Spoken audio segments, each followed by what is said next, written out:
Hola amigas y amigos, les habla Vilma Petrach y hoy tenemos con nosotros a una venezolana muy especial, muy amiga de esta comunidad, Zairena Barbosa, productora de Unión Radio Miami y periodista, y de verdad me encanta tenerla aquí. Zairena, bienvenida. Me da un placer muy grande poder acompañarte y poder hablar para todos los que en este momento nos están viendo. Bueno, nuestra audiencia es femenina y masculina, obviamente es dedicado a nosotras las mujeres, un espacio especial para nosotras. Pero por supuesto me encanta sobre todo proyectar el profesionalismo de la mujer latina y sobre todo mucho más porque me toca mi esencia, mi gentilicio, cuando la mujer venezolana logra destacarse acá en la comunidad. Creo que tú eres uno de esos ejemplos importantes. Pero antes de que hablemos de tu trayectoria acá, que ha sido muy importante, porque eres productora de una de las radios más importantes para la comunidad venezolana en el sur de la Florida, que es Unión Radio Miami, cuyo éxito en Venezuela es notorio y por supuesto no necesita ningún tipo de propaganda, porque es una realidad, Unión Radio, el circuito Unión Radio. Quisiera que habláramos de tu ejercicio periodístico en Venezuela y después hiciéramos una comparación sobre lo que ha sido para ti ese ejercicio periodístico en relación con lo que has vivido acá en Miami, las diferencias y las similitudes del ejercicio del periodismo allá, en una realidad compleja y acosada desde el punto de vista de la libertad de expresión y la libertad de información versus lo que sientes aquí en Miami. En principio, el periodismo como tal, la profesión del periodista, independientemente del género en Venezuela y en casi la totalidad de Latinoamérica, se ha vuelto una profesión de alto riesgo cuando antes no lo era, y es terrible para uno. Ya la constante, y te diría que por ejemplo en países no solamente como Venezuela, sino Colombia, Ecuador, Bolivia, Argentina, México, es el riesgo al periodista, es que siempre la Sociedad Interamericana de Prensa, organismos internacionales, la OEA, etcétera, están haciendo pronunciamientos en favor de periodistas, en favor de los medios de comunicación independientes o privados, porque vive acosada. En Venezuela específicamente el riesgo es muy grande. Solo pensar que los periodistas, mujeres u hombres, dentro de su equipo de trabajo diario tienen que utilizar no solamente el bolígrafo, el grabador, la libreta, sino la máscara antigas, la máscara antigas y el chaleco antibalas para ir a la calle, porque sin eso no te permiten salir a cubrir las informaciones. Y eso te indica qué nivel de riesgo vive el profesional del medio de comunicación, que tiene por obligación transmitir informaciones en la calle. Pero tú acabas de darnos una información muy importante. Es una realidad en toda América Latina o en buena parte de América Latina. Sí, parece que es un producto de exportación, lo que es el riesgo a nivel de los periodistas, y esto va de la mano, o sea, va unido, porque esto no está divorciado, a lo que es la libertad de prensa en estos países. Quisiera que habláramos, ¿a qué crees tú que obedece esa situación y en cuánto tiempo hemos visto, cuánto tiempo ha sido palpable ese deterioro del ejercicio de la libertad de expresión y de la libertad de prensa en América Latina? En Venezuela, partiendo de nuestro país, desde el cambio de gobierno, desde que asumió el poder el presidente Hugo Chávez. Podríamos decir que una década. Una década. Sí. Tenemos una década ya con esta realidad, porque es lamentablemente para todos nosotros una realidad, y se ha ido exportando. En Colombia, por ejemplo, ha sido diferente porque el riesgo para el periodista no partía del gobierno, la presión para los medios, ese control y censura en los medios independientes y privados no partía del gobierno, sino el riesgo que implicaba, por ejemplo, la guerrilla colombiana en este caso, ¿no?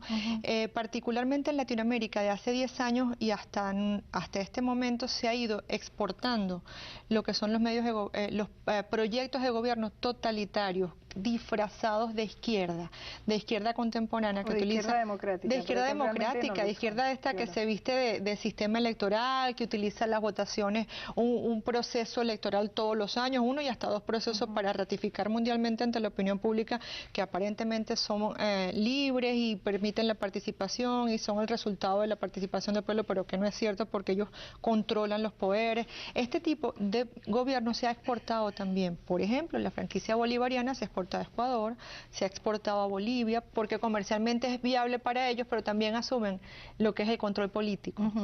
Y al asumir el control político, que no solo el económico, porque compran la franquicia de la Revolución Bolivariana porque Chávez les regala petróleo y les facilita digamos, el proceso bolivariano venezolano. Vamos a ver. Estamos hablando de Ya me nombraste Bolivia, Ecuador, Nicaragua, Honduras con Celaya. Honduras con Celaya, a partir de ahora, claro, mira, parte de las pequeñas islas que están en el Caribe. El Salvador ahorita con el gobierno de Funes también se anotó posiblemente. Yo creo que posiblemente sí. ¿Qué pasa con Paraguay, con Uruguay? Paraguay está también siguiendo el camino, porque no nos olvidemos que la realidad de estos países es que tienen déficit económicos y lamentablemente para uno ellos atienden a la necesidad primordial, que es la de resolver económicamente ciertos problemas. Y después hay dos tipos de déficit, porque tú me hablas del déficit económico y es una realidad que la realidad social compleja, socioeconómica de nuestros países y bueno, y de exclusión, de la gran mayoría social excluida, pues ha llevado a que estos gobiernos con sus franquicias, como tú dices,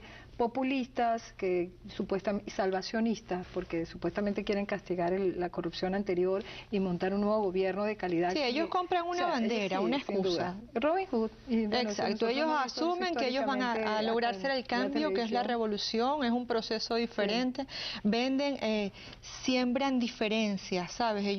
Este tipo de gobiernos tienen una característica específica y es que siempre siembran discordia, diferencia, polarizan, siempre tienen que tener dos bandos enfrentados, ellos todo el tiempo abren un frente, ellos todo el tiempo están luchando y por eso te digo... Pero tú hablabas precisamente, hay un déficit socioeconómico, pero también hay un déficit democrático, porque ¿qué explica que en otras realidades donde también ha habido situaciones económicas complicadas, todavía se mantenga la institucionalidad en medio de la complejidad, en medio de los problemas, todavía logran que no se atente contra las instituciones?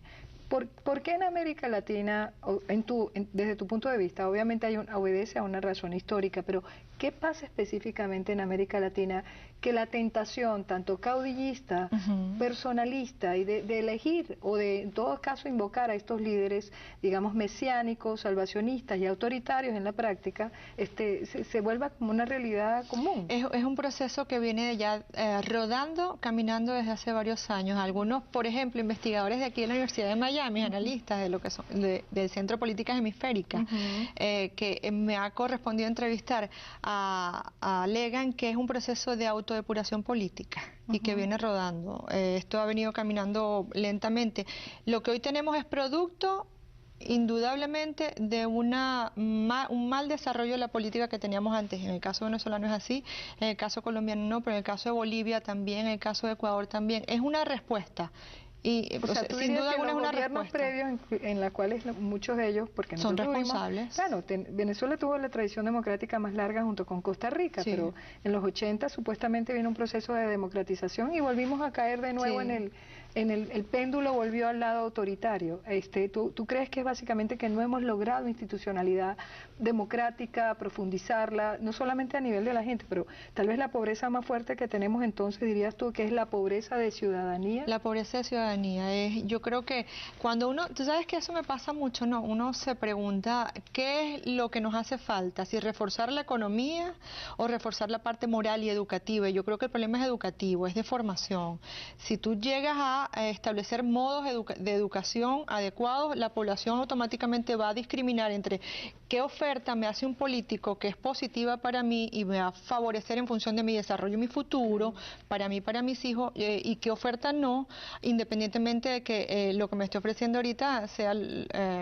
por ejemplo, en este caso Chávez, que él decía, vamos a eliminar la corrupción de los gobiernos pasados, ¿no? Que yo voy a saber discriminar en qué es lo bueno y qué es lo malo. Claro. ¿Tú crees que, por ejemplo, para esa agenda democrática posible, pendiente, los medios pueden jugar un rol esencial, pero además, que es precisamente por eso que el principal punto de ataque y digamos donde enfilan sus baterías estos gobiernos es precisamente contra la libertad de información y de expresión? Es que el medio es la herramienta por excelencia de información. Si tú estás bien informado, estás bien educado. Si tú conoces tu realidad, tú tienes el poder para cambiarla. El que no conoce su realidad y que la desconoce, es imposible que tú tomes medidas.